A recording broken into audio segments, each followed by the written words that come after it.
Yes, people, how's it going? Welcome back to Lily White Lane. Hope you're all doing good. Hope that you're all keeping safe and well.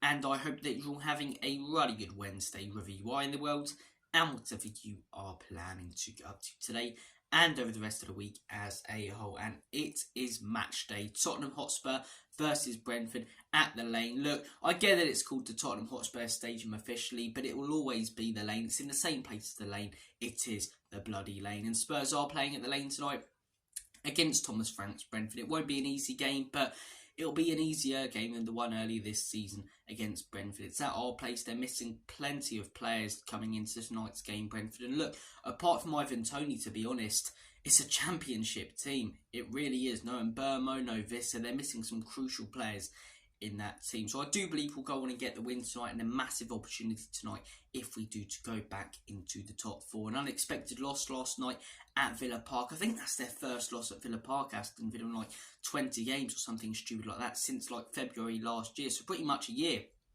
since they lost at Villa Park, and they conceded 3 and lost last night 3-1 against Newcastle. When's the next time they're going to lose at Villa Park? I don't know. We have to capitalise on that. So look, big game tonight for Tottenham Hotspur. But before we reach that game, I wanted to come on here and discuss the latest transfer rumours, reports and news that has come out over the last 24 hours. And to be 100% honest with you guys, there hasn't been a lot. Normally towards the end of the January transfer window, it's not as chaotic as the end of the summer one, but there's news coming left, right and centre from all different clubs.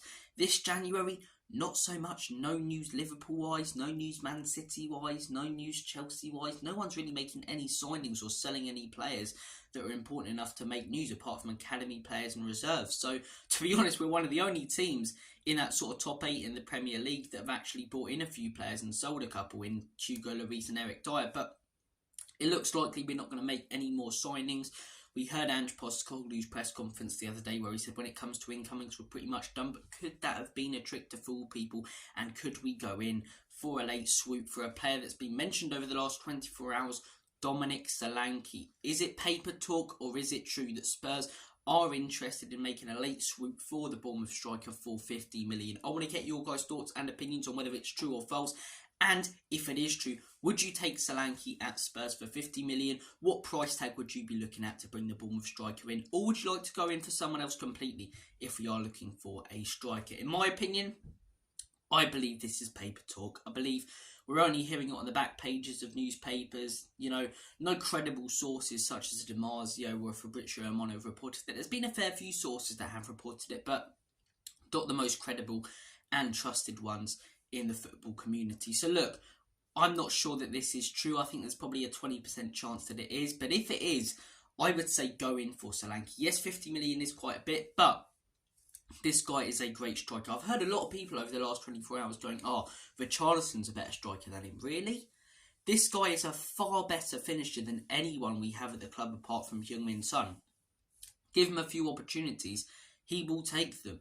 He will take them. We've seen that we've seen that this season at Bournemouth. Every time he's gotten a decent opportunity, he's taken it. I believe he's got like 11 goals already this season. As a striker for a mid-table club, that is very solid. 50 million, yes, it is a fair bit, but in today's market, you know, you look at other clubs and what they're spending on players, it's probably what you'd expect to be paying for a player like Solanke. But as I say, I don't think this is true. I can't see Bournemouth really selling Solanke for 50 million, you know, right at the end of the January transfer window when he's one of their most important and crucial players. But as I say, if it is true, go in for him, Tottenham. And if it is true, I would be very, very happy for Spurs to go out there and spend 50 million on Dominic Solanke. I think that is one thing we've truly been missing this season, a clinical striker. Even though Richie's been scoring recently, he's still been missing some big chances.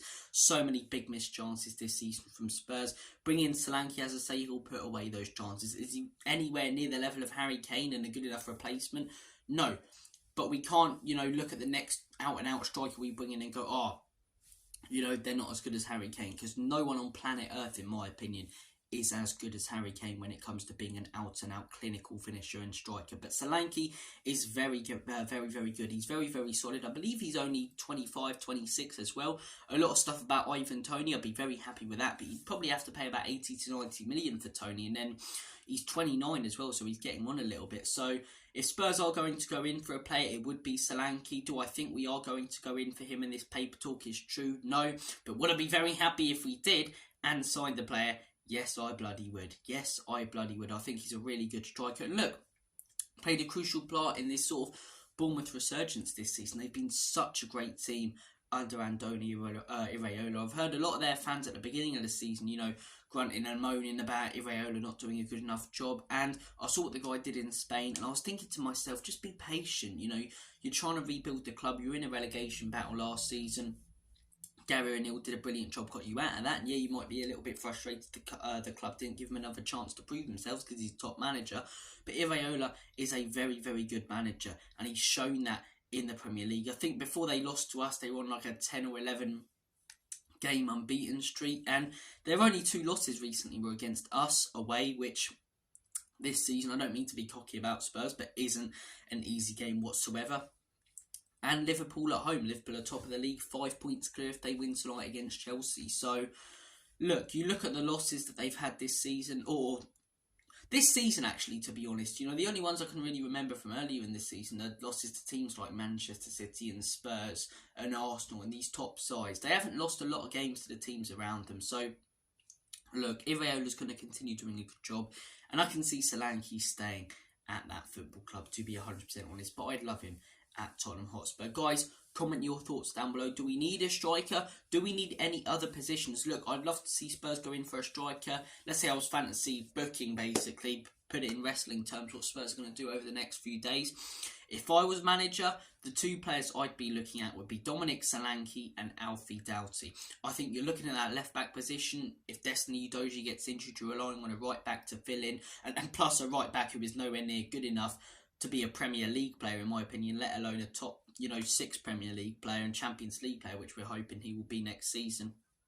I think Alfie Doughty would be a really good signing for Spurs. I think he's young, up and coming, is proving himself in the Premier League. And do you know a stupid criticism I've heard is, he's only playing for Luton. Maybe if he gets a big step up, he'll struggle. The fact he's playing for Luton and impressing people so much is actually more impressive than if he was doing it for Arsenal or Chelsea. Luton are a team that are battling, relegation this season. And for a defender, when Luton are expected to concede far more goals than the teams at the top, for a defender to be so highly rated, it speaks volumes about how good he is. He's impressing as a defender for a team that were expected to concede a lot of goals coming into this season and are in a relegation bout.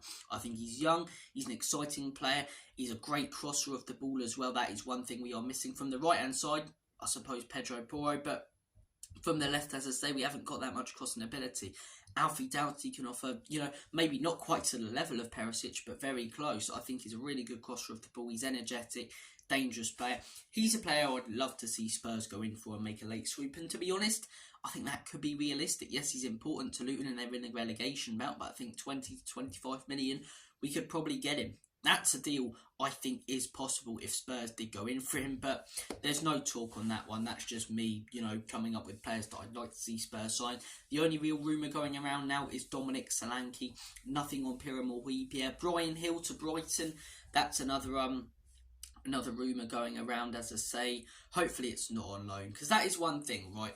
Clearing out the deadwood. We've cleared out some deadwood well over the last couple of windows. Eric Dyer, Davinson Sanchez, players who have let down manager after manager. We finally got them out, right? But we've still got deadwood like Tunky and Dombele. Giovanni Lo Celso, I know he had a few good games, but that's a few good games. We've still got players like Japhet Tanganga, Brian Hill, contracted to the club, Ollie Skip. And 4 out of those 5 players I've just mentioned, we seem to loan out. If no one wants to buy them, I'd rather just release them, because we're going to get all these players back in the summer transfer window when we're trying to move on as a club, and we've got to loan them out again. Just release them. They'll have a bad influence on the dressing room, and these players, as I say, still contracted to our club. I just want to see them go.